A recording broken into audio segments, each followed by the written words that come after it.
Hey guys, it's Dr. Dejanay, and as I promised in episode 1, I was going to remain consistent with trying to try God on this podcast.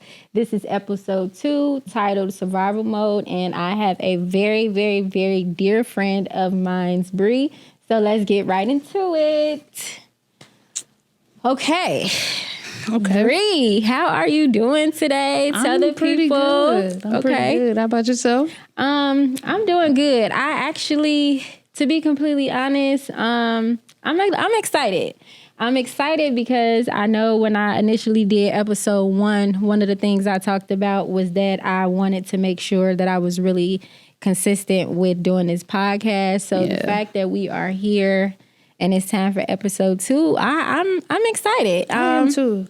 Because it's different trying to try God and actually doing it with somebody else. Mm-hmm. It's like holding each other accountable, but also like making it everyday life type of thing. So I'm excited for it. Good. Yeah. So I just want to get right into it. I have a really great question, and I kind of, want to feed off your energy on it. Do you think that it is allowed to be mad at God? I think it is. Because I look at it as a relationship type of thing. Just like you allowed to be upset with a friendship or your partner, it should be just like that with a relationship with God. Yeah. You're allowed to tell him how you feel, just like you're allowed to be upset about the things that come after the conversation or peace has happened. Yeah. So I always like to think of that as an aspect that I keep in the forefront of my mind, that it is a relationship and I'm allowed to be upset and I'm allowed to, tell you the things that I'm feeling in that moment. Yeah. And I don't feel that it's like a penalization thing that comes to it. Yeah. But I feel like we do feel penalized by being upset and having that type of emotion in the forefront of your mind when you're upset with God. So, you know what, Bree? I'm gonna be completely honest with you. I think I'm kind of in the middle about if it's okay, or like if it's allowed to be upset at God. Okay. Cause just even the questioning, like, is it allowed to be upset at God? I've experienced stuff that has happened in life where I feel like I was upset at God, but sometimes I feel like I had a reason to be upset at God. So I guess for me, it's kind of, it's like, is it allowed? Because I also kind of think about like people who have like had deaths in their family, right? Or like if it's a situation where it's like, bad things happen to good people, so to speak. Absolutely. I feel like it's one of those situations where it's like, is there ever like an appropriate time that you like feel like it's okay to be like upset at God? I don't know. I guess. Right. I think like both things can be like true at the same time. Yeah. In a sense, because it's like you don't want to be upset with somebody that is like so high like that. The creator himself. But it's also like you do want to be realistic about the emotions that you feel in real time. Yeah. Because just like any relationship, when you hold things back, it keeps you from getting to the next level. You're not really, you're stagnant in where you at. And you can see it as it being like, seeing like how things in life isn't going like your way. Is it because you holding stuff in or you holding on to something? So give me an example. Like when you say like when you're holding stuff in, like what do you mean by that? Like holding it in and not really talking about it. Like friendship wise. If I'm holding in something that I feel about you and I'm not making you aware of the things that you're doing, I'm holding myself hostage to that type of mindset because it's like I'm expecting you to meet me in a certain area and the expectation is on you.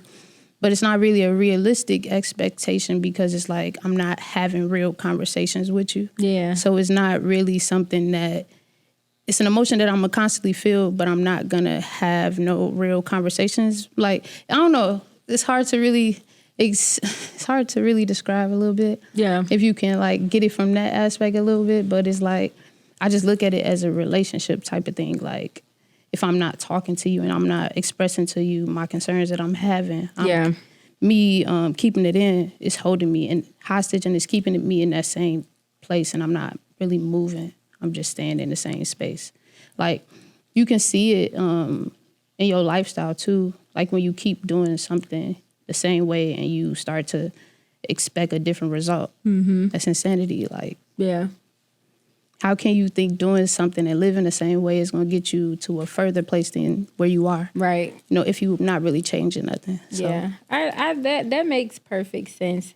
So I guess like when we talking about like, is it allowed to be angry at God?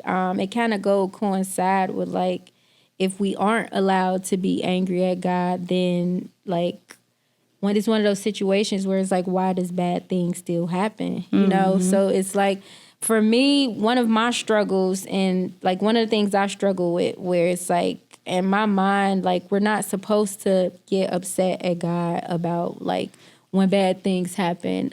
So like if it's a death in the family and like nobody really wanted it to happen, like we're not supposed to be angry. And it's like, or if you have a child who like just went for a swim or just something that kids do and they end up dying like tragically, are we like not allowed to be upset at God? And it's like, if we're not allowed to be upset at God when bad stuff happens to us, why does bad stuff happen to us, so to speak? So for me, I feel like I kind of battle with that a little bit. Cause I'll just give it like an example. There's been times like when I was in seasons of depression or something like that, like I can be laying in my bed and I'm like really frustrated about something, or I'm really depressed about something, and like I'm talking to God in my head, and it's like, oh my God, like, why are you letting this happen? Right. Or like, if you love me, like you say that you love me, like, why are you allowing me to feel like this? Or like, why are you allowing me to go through this? And then it's like, I'm even questioning like, okay, well, God, you said that like, if I ever needed something to like call on you, I'm calling on you right now. And it doesn't feel like that you hear me. So it's like, kind of like, thinking about, is it allowed to be upset at God? And it's like, if it's not allowed to be upset at God, it's like a battle of like, why does bad things still happen, so to speak? And that's one of the reasons why I'm excited to do like the Trying to Try God podcast, because like I want to be genuine about like the questions that I still battle with. Like, do I want to get closer to God? Absolutely.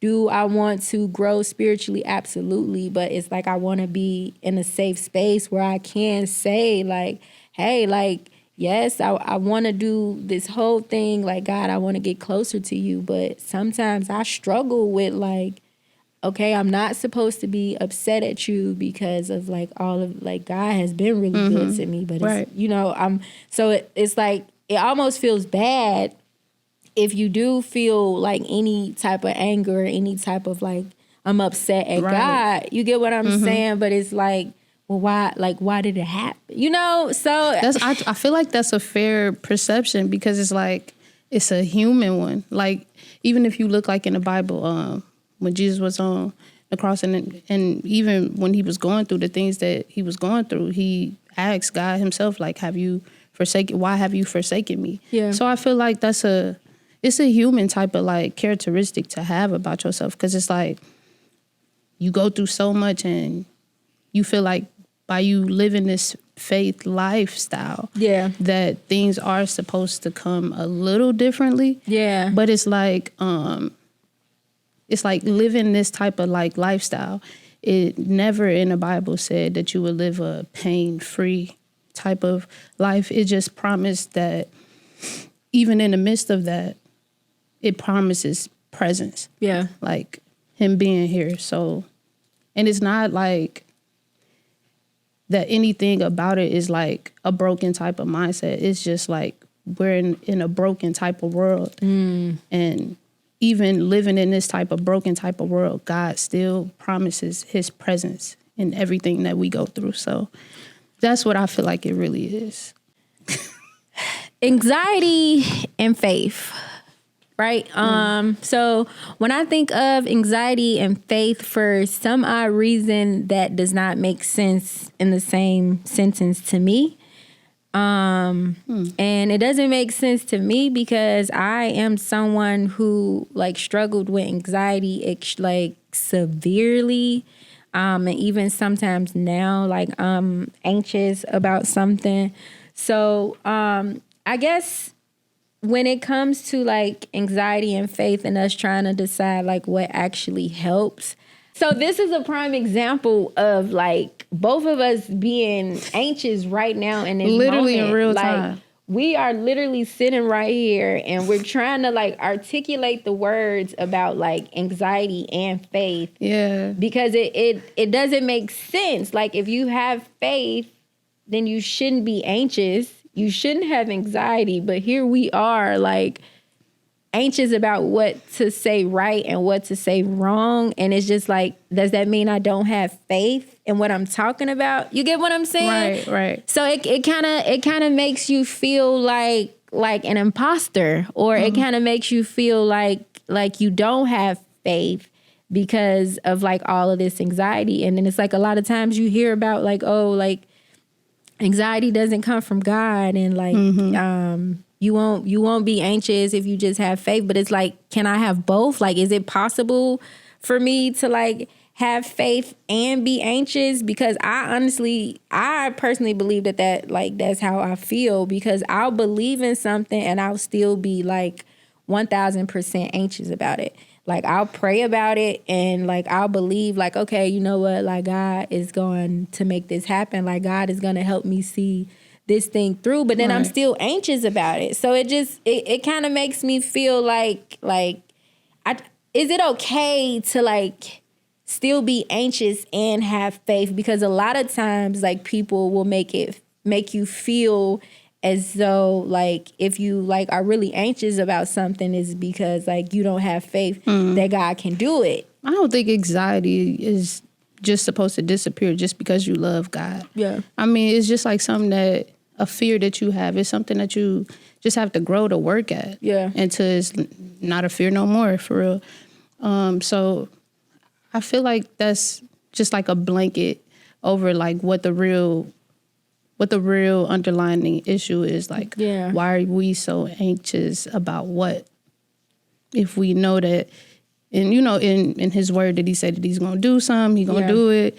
I feel like that's just something that we have for ourselves, about ourselves, that we just live as a characteristic that we just live to work through as a characteristic in ourselves. Yeah. If that makes sense. No, that makes perfect sense. That makes perfect sense. And I think like figuring out what actually helps plays a major role in that, because it's like when you become anxious or you have this anxiety about something, like what are you doing in the process to kind of like calm you down? Or like what really helps? Like giving some examples, like when I'm anxious or I need something to calm me down, coping skills that I use would probably be art, sketching. Mine used to be drinking. I'm just like, this is a safe space. Facts. This is a safe space. And like when I used to be anxious, true, like if it almost felt like my soul was like, like when I used to be out, you get what I'm saying? Like when I used to be extremely anxious, like forgetting about the problems, for real. And then like you wake up the next morning and the problem is like cuddled right under you, like kissing you on the face. No, for real, with a hangover. So like, I mean, it's like being realistic about it. Like, do you want to continually like keep living that type of lifestyle where it feel good in the moment, but then when you wake up the next day, you feel worse than you was trying to get to that moment, and now you like faced with the consequences from everything that you did just to get away from that moment. And it's way more than it was just before the moment happened. So it's like you dig yourself in a deeper hole trying to cover up and do these temporary things to cover up what's really the issue inside. Yeah. Do you think that, like, when we are in those seasons, or like when we are in those spaces where like what we run to when we are anxious is not like the most positive thing to do? Do you feel like like that's where God meets us at, like, the most? Like when we are in these spaces where we are in like survival mode, like, because I'm asking because like I've watched a lot of like podcasts and serums and like things like that, and people talking about like when they were in like the darkest places in their life, or like when they was like running the streets, but they were like times 10 going to jail, robbing, shooting, killing, all of that stuff. And with those stories, it always makes me feel good when they talk about like God finding them when they're like at the worst, the lowest. Yes. You know what I'm saying? So I guess it kind of makes me feel like, do we have to go through survival mode in order for God to like connect with us? If we like, so if we're not coming from a family that is like, we were born and raised of like understanding who God is and knowing the word and things like that, like, is it like part of the plan for us to like go through stuff for him to like pull us out to, so we can like know that it's him that we need? Or it's like, what do you think about that? That's a real good question. I'm gonna just put it as like simple, like I think both. Okay. Yes and no. I feel like for some people, like, I don't know if you like was used to like that one saying where you touch the stove to a person got to just touch the stove to see that it's hot, to really just like burn themselves and see the scar and stuff from it, just to know, go through those life lessons. So I was an individual growing up that if I seen how my sibling was moving and the consequences that they got, it didn't take me to have to go through what they went through to know that if I do that, it's going to lead to this. But the reason why I say yes and no is because it's like sometimes a person, you do got to touch that, stove, because it's like you think that just because that person did something wrong, and that's why they got the consequence that they did. Yeah. Instead of, no, it was the wrong thing to do. You shouldn't do it. Yeah. So I feel like two things can be, the same at once. I feel like some can learn from others and their own experiences, but I do feel like sometimes God do got to meet you even in the middle of your the experience that you're experiencing from doing the things that, if we speaking from the term of like touching a stove, I do feel like God do have to meet people in the process of touching the hot stove and the healing after you done touched it and the memory of the scar, So yeah. I do feel like it's a little bit of both. God can meet you before you have to go through the stuff that you have to go through in life. Yeah. But then I also do think that people do need that. Do you have any bitterness, to just piggybacking off of like what you're saying right now? Do you have any bitterness in your heart for God choosing not to meet you before you went through the stuff you went through in life? Like if you had an option to like not experience death and like not experience heartbreak and not experience sadness, if God came to meet you in your life before, like you were in and out of different type of activities, do you have like bitterness that he didn't come meet you sooner? I want to say no. I want you to say the truth. I want to say no. I want you to say what? I want you to say the first thing that just came on your heart to say.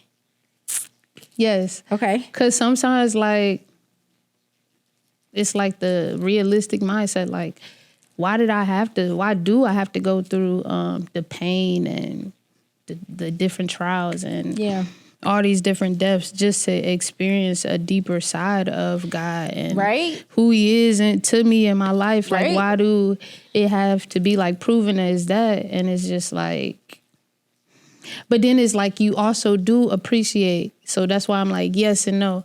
Because I do appreciate the things that happen because of the trials and things that came like that. Yeah. So it helps me see that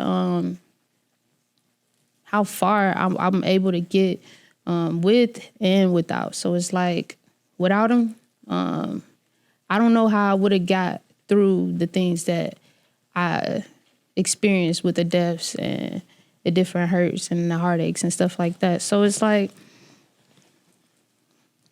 I don't know. Setting boundaries without having guilt. You know, what a camera at? Setting boundaries without having guilt. Okay. I genuinely want to talk about the guilt that comes with setting boundaries.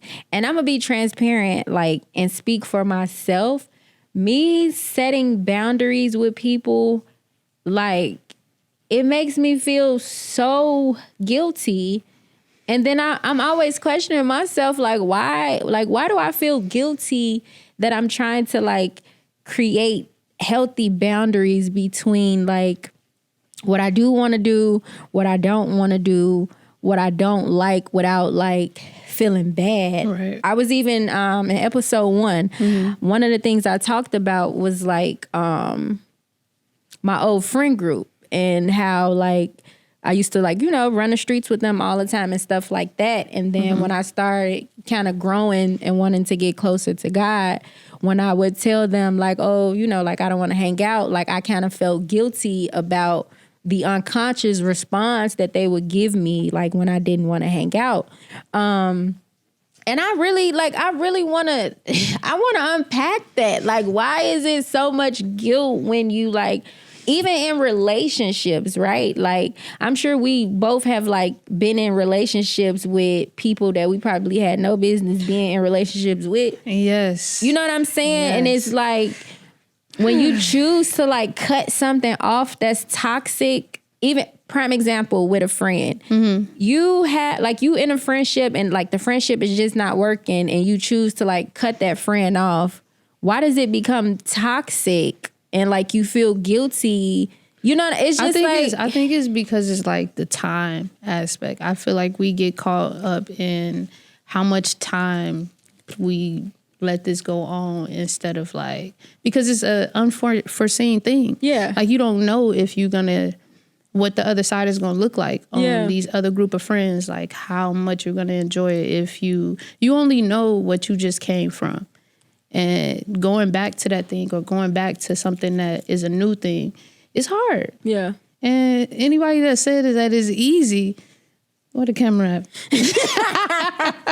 They're lying. Right. They're lying. I think nothing in this life that is, like, gonna be the other side of you becoming a better person is, I don't feel like this feeling comes with ease, because it's like you're breaking a cycle. Yeah. You're breaking a side that you used to, you live in. It's a new life that you're getting ready to live, and I feel like it's uncomfortable because you just don't know what's on that other side. So for me, I think that my guilt comes from setting boundaries because I feel bad for people. Yeah. Because I do that a lot. Like, because there have been people, like, in my life that it just didn't work. Like, it didn't align. Like, relationships, friendships, and I just was like, like, no, I'm straight. I'm cool.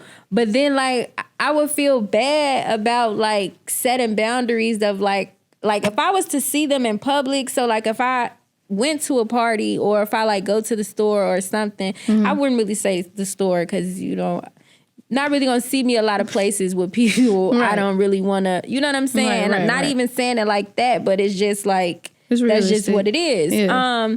But I noticed that I find myself feeling, like, guilt when it comes to me thinking about how me setting boundaries make the other person feels. And it's weird because I don't know it's why. Because it's like they've been the most beneficial on that other end. Yeah. When you think about it, because it's like when you set boundaries and it takes you away from like when I think about setting boundaries, it's like takes me away from like family or like friends too, in a sense. And I feel like it's a growing type of pain too. That's because it's like it's a part of your growth, and you don't. It's like what I'm trying to say. It's like when you in the midst of it and you receiving it off the back end of like the negative parts that they don't talk about with you not setting that boundary, how much it hurts you. I think what makes it so like necessary on how you have to just set the boundary without feeling guilt, because it's like you feel so like, I can't even like describe the emotion, but you feel real bad about yourself because you're not setting those boundaries. And it's like you're being taken advantage of. For me, it was. Yeah. I'm constantly being taken advantage of, and they're on the receiving end constantly. And it's like they don't feel guilty receiving the things that I'm giving up, by not, setting that boundary. So why are you going to feel guilty, setting that boundary if it's going to benefit you in the end? So, well, because when you're in survival mode, you have no boundaries. Like when I was like drinking heavy with my friends and like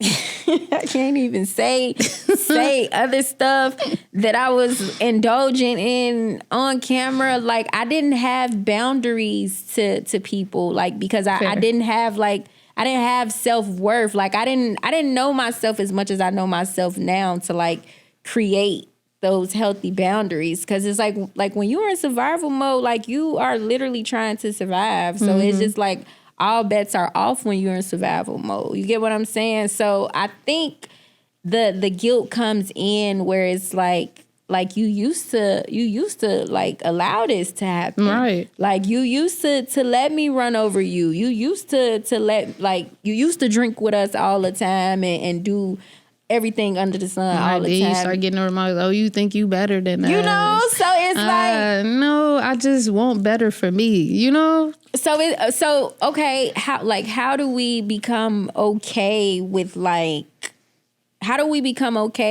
setting a healthy boundary and also not feeling bad about setting that boundary? And it's specifically also like with family, because that's the thing too. Like it's hard to set boundaries with like family, even like with parents. Like you may not want to do something, or you may feel like you don't agree with something, or like you want to not be around something. Setting boundaries with like your parents or like with your family, that's not something that you could just like openly like just do. Right. Because it's like pulling teeth. So it's like, how do we get to a point where it's like no matter who the person is, what they look like, what history we have, how do we become okay with like setting boundaries and not like having guilt because we are no longer in survival mode like the people we are trying to set boundaries with are?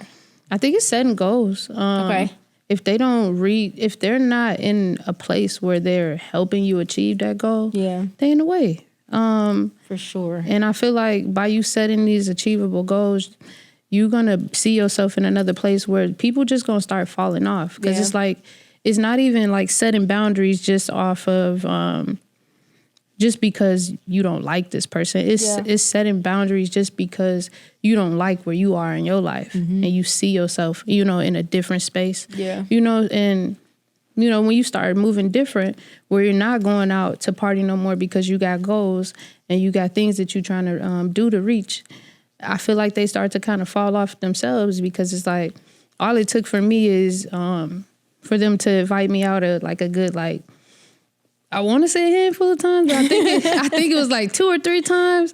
Like, they seen that I just wasn't drawn from like coming out, didn't want to go out no more. So it's just like, I'm just going to stop asking. Yeah. Cause it's like the people that is in your space, for that season of to see you in that light of partying and stuff like that. Yeah. If they were really meant to be in your life, they will, they'll accept the things and the boundaries that you're doing. And, you know, they'll see that, you know, okay, maybe this is not for them, but that's still my friend. That's still my girl. Yeah. I'm going to meet you where you at. You know, I can understand that. It's not going to be a constant, oh, she thinks she better than us. You know, like when you start getting responses like that, those are not your people. And I feel like it took me a little minute to like figure out the different responses of people that is supposed to be there for like reasons in your life and people that's just supposed to be there as a seasonal aspect in your life. So okay, poetry. I really enjoyed talking about some of the topics that we talked about today.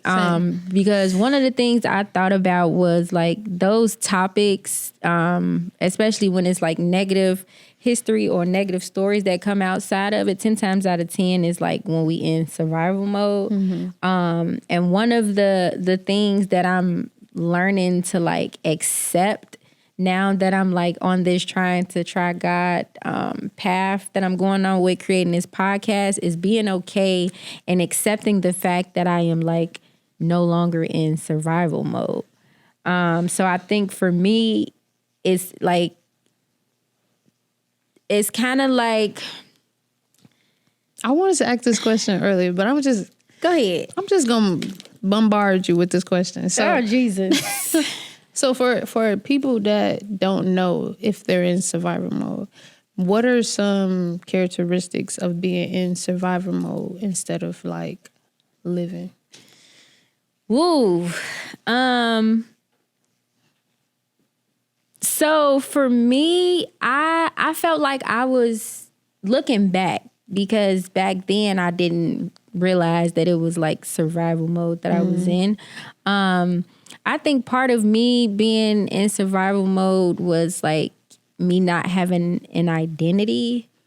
And I know like a lot of times like in like elementary school, you hear like talk about like a kid following behind like they friends and stuff like that. I feel like I had a season of like following behind my friends, and it was because I didn't have an identity. So for me, my survival mode started when I had no identity, so I didn't really know who I truly was. And now that I'm like, I know who I am now, like I know my self-worth now, it's like the things that used to excite me don't excite me no more. The places that I used to go to that excited me don't excite me no more. Like it's to the point now where it's like even the type of shows that I watch don't even excite me anymore. So I think you'll know when you're in survival mode when you're not able to like honestly or authentically express or explain who you are as a person. So like if you're not able to say who you are as a person and actually mean it and know that that's who you are in your heart, I think that kind of would signal that you're in survival mode. I think being really heavy into like alcohol and drugs can signal that you're in survival mode. And then just being like in a lot of chaotic stuff, I think that can like signal like if you're not in survival mode, you probably somewhere around it. You're in the proximity. Cause survival mode, like it's a lot of, it's like the devil's playground. Like no, for sure. It's like you're not able to recognize like something that, distinguish the two really. Yeah. Like really what it is versus like deep rooted. Like, so I get that. Then it's like, looking back, I know for a fact that I was in survival mode because the stuff that I was doing then, I wouldn't do now. Like, I don't know if you remember me telling you a couple months ago about that time. Like, you say a lot. I know. Okay. About the time I told you when I had like a disagreement with a specific person and it like was on Facebook and I got so triggered I had like drove to the person's house and like put my phone on Facebook Live to like show that I was there. Oh, for like, survival mode. You get what I'm saying? So, because it's like looking back at like stuff like that, like it disgusts me. It's like girl, like first of all, that's tacky. A little, yeah. Like there. So I was looking for a better word to like describe what it was. But yeah. Safe to say, I am no longer in survival mode, though. Well, at least God. I am. If I'm still in it, I am like on my way out of it. Okay. I'm like at the end, like, you know how like when you're about to finish a race and it's like the line. So like, oh yeah, you like right there. Literally, you getting ready to touch. Like if I'm in survival mode, I'm like literally right at the line because it's like I've like healed some stuff. So. That's honest, though. It is. Okay. Scared of you. Well, I'm excited. I thank you for coming. Thank you for having me. I would love for you to come and bless us more. Of course. This is Trying to Try God podcast. So I'm going to be trying God for the next several months about different stuff. So yeah, I'm trying to. Okay. Well, we going to try.